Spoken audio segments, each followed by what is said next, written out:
It's WQC day and my mantra for today is read the flipping question. That's what I'm going to be aiming to do today. Anything else is a bonus. I just want to make sure I don't make any silly, unforced errors. And let's see how we do. I've done more analysis than I've done for years. Maybe that will bear fruit. I haven't done a huge amount more preparation than I normally do. But I wonder whether just knowing what's going to come up may well have helped me, and may well, particularly when I've looked at things that I anticipate might inspire questions, whether that's going to do me any good at all. So let's go to Northampton and let's do the WQC.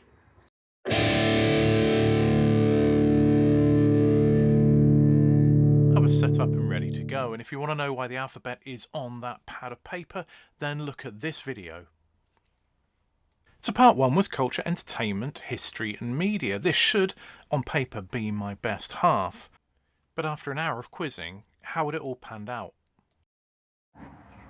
So the end of the first half of the quiz, and I got more than half marks, so I'm pretty happy with that. Some of the prep that I did actually bore fruit, which was really good. I'm going to have an in-depth look and see what more I could have done, but actually I'm feeling pretty good that I did more or less as well as I could have done given the circumstances. Some good guesses came in, not too many bad misses or things where I was kicking myself. 50-50s generally went well. So first half of the quiz looking pretty good.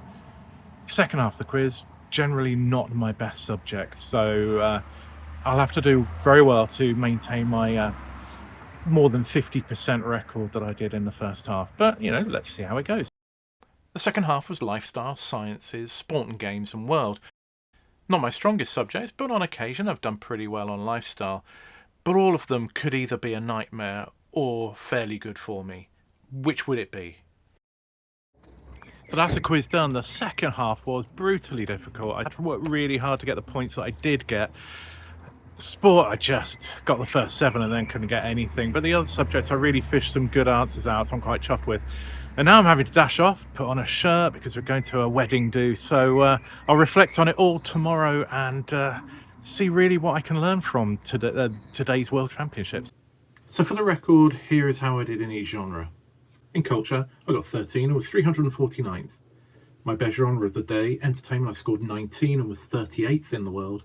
History, I scored 15 and was 381st. Media, I got 19 and was 109th. Last year, I was 8th in the world in media, so a bit of a drop, but actually can't be too unhappy about being 109th in the world. In the second half, though, things dropped off. Lifestyle, 13 points and 552nd. Science, possibly traditionally one of my worst subjects, got 14 and was 276th. Sport, 7. 837th, by far my worst score, and it really dragged me down. And world, I scored 13 and was 274th. All of which meant that I scored 10 more points than last year, but finished 37 places lower. 1,941 people played, I was 226th in the world. Not the highest I've ever been, certainly not the lowest, and I think I'll settle for that. So as I said in the immediate reaction, I found the first half easier than the second half. Now that's my just personal reaction to that. It doesn't mean it was necessarily easier in the first half and harder in the second half. I think one thing that made it feel a lot harder for me was that I found sport played really hard. But that won't be the case for everybody. So when I do the analysis in the next video, I'll dive a bit deeper into how those genres played, and if indeed there were any hard or easy genres, and how maybe different countries or different continents fared with the questions that we were faced. One thing I did find is I think there is a tipping point where a quiz can be just tough enough that actually it occupies so much of your mind.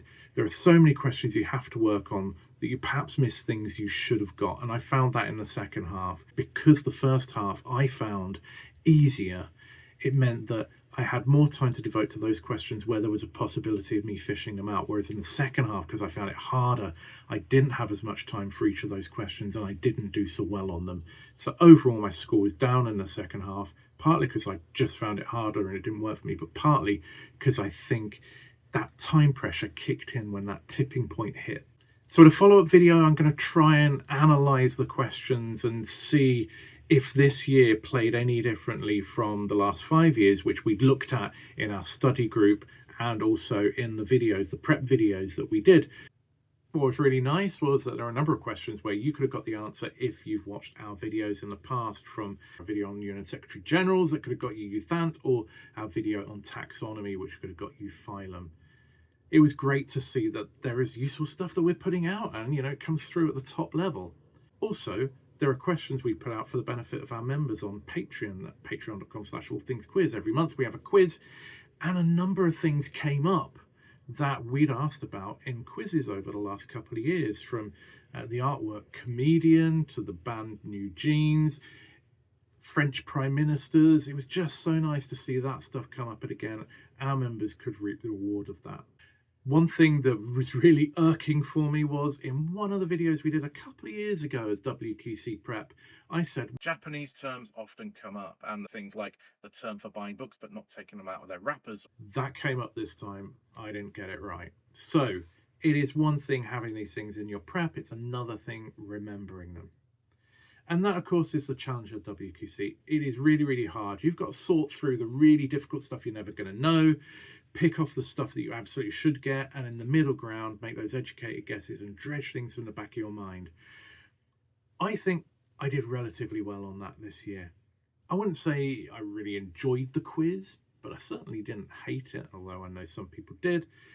It is what it is. The WQC is a challenge like no other, and at the end of the day, for me, I really do enjoy that challenge, seeing how I am against in competition with people all around the world and the very best of the best. I enjoy that, and sometimes it can be humbling, but sometimes it can be rewarding.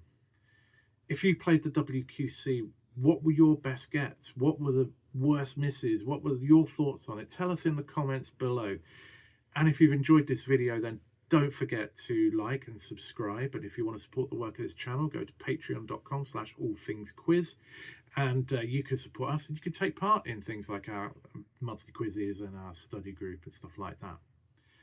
And look out for our next video, where I'm going to do a deep dive into the questions and analyze exactly what came up and what didn't come up, and whether there are any surprises, and whether we learned anything new about the devilish minds of the question setters of the IQA.